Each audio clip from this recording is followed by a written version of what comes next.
काँग्रेसचे ज्येष्ठ नेते विजय वडेट्टीवार यांच्यावर गुन्हा दाखल करण्याची मागणी केली जाते। जगद्गुरू नरेंद्राचार्य महाराज यांच्याविषयी अपमानास्पद वक्तव्य केलं होतं, तर नरेंद्र महाराजांच्या अनुयायांकडून मुंबई उपनगर जिल्हाधिकाऱ्यांकडे ही मागणी केली जाते। मंत्री मंगलप्रभात लोढा सुद्धा गुन्हा दाखल करण्यासाठी आग्रही आहेत। नरेंद्र महाराजांच्या अनुयायांकडून वडेट्टीवारांविरोधात राज्यभर तीव्र निदर्शनं केली जात आहेत। पोलीस उपआयुक्तांकडे सुद्धा गुन्हा दाखल करण्याची मागणी करण्यात आली।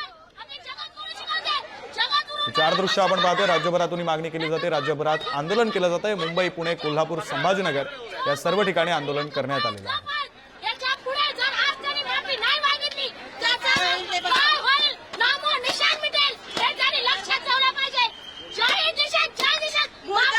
हिंदू धर्माचं जी पताका जी हातात घेतले ते आमच्या माऊलींनी अपशब्द चुकीचे वापरले तर त्याच्यावर जाहीर निषेध आम्ही करत आहोत आणि त्यांनी जगद्गुरू नरेंद्राचार्य महाराजांकडे जाऊन माफी मागितली पाहिजे। आपल्या धर्माचं ते कार्य करतायत आणि त्यासाठी त्यांना हे बोलणं गरजेचं होतं। मग त्याच्यामध्ये त्यांनी वेगळं काय केलं की यांनी हा उच्चार करावा की जगद्गुरूंना त्यांनी अरेतुरेच्या भाषेमध्ये ते बोललेत, हे खूप चुकीचे बोललेत। आमची भूमिका हीच आहे की विजय वडेट्टीवार या नालायक व्यक्तीनं जे जगद्गुरू श्रींबद्दल एकेरी उल्लेख आपल्या चॅनलवर केलेला आहे तो त्यांनी जाहीर माफी मागावी, त्यांनी त्याचे शब्द मागे घेतले पाहिजे।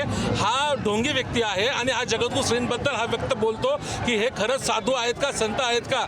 आम्ही याचा तीव्र निषेध करण्यासाठी या ठिकाणी आहोत। काँग्रेसचा विजय वडेट्टीवार याने आमच्या श्रद्धास्थान असणाऱ्या जगद्गुरू नरेंद्राचार्यजी महाराज यांचा एकेरी उल्लेख केलेला आहे। या वडेट्टीवारांचा निषेध करण्यासाठी आम्ही या ठिकाणी बहुसंख्येनं जमलेलो आहेत। त्यांना माझी विनंती आहे की त्यांनी आज कुठल्याही परिस्थितीत माफी मागावी, अन्यथा होणाऱ्या इथून पुढच्या परिणामाला त्यांनी तयार राहावं। वडेट्टीवार यांनी जे बेताल वक्तव्य केलेलं आहे त्यांनी जाहीर या ठिकाणी जगद्गुरू नरेंद्राचार्यजी महाराज यांची माफी मागावी। नसता ही ठिणगी आहे आणि ही ठिणगीची आग कधी होईल, याचा भडका कधी होईल आणि याच्यात तुमचं काय होईल हे सांगता येणार नाही। तर विजय वडेट्टीवार नेमकं काय म्हणाले होते आपण पाहूयात। नरेंद्र महाराज याला कुठला दिव्य स्वप्न पडलं हे मला माहित नाही। राज्यामध्ये साधू संतांमध्ये मुळे ही निवडणूक जिंकली म्हणणं म्हणजे महाराष्ट्रातील मतदारांचा अवमान। कारण त्याला धार्मिक स्वरूप देऊन ध्रुवीकरण करणारे जर साधू आणि संत असतील तर साधू आणि ते संत नाहीये। संतांची शिकवण समाजाला, सर्व समाजाला एकरूप घेऊन समाजाची उन्नती, प्रगती आणि समाज घडवणं हा उद्देश असतो। आम्ही पण इथे सबर्बन कलेक्टर ऑफिसमध्ये येऊन कंप्लेंट दिली। आता मी पोलीसमध्ये जाऊन FIR पण देणार आहे।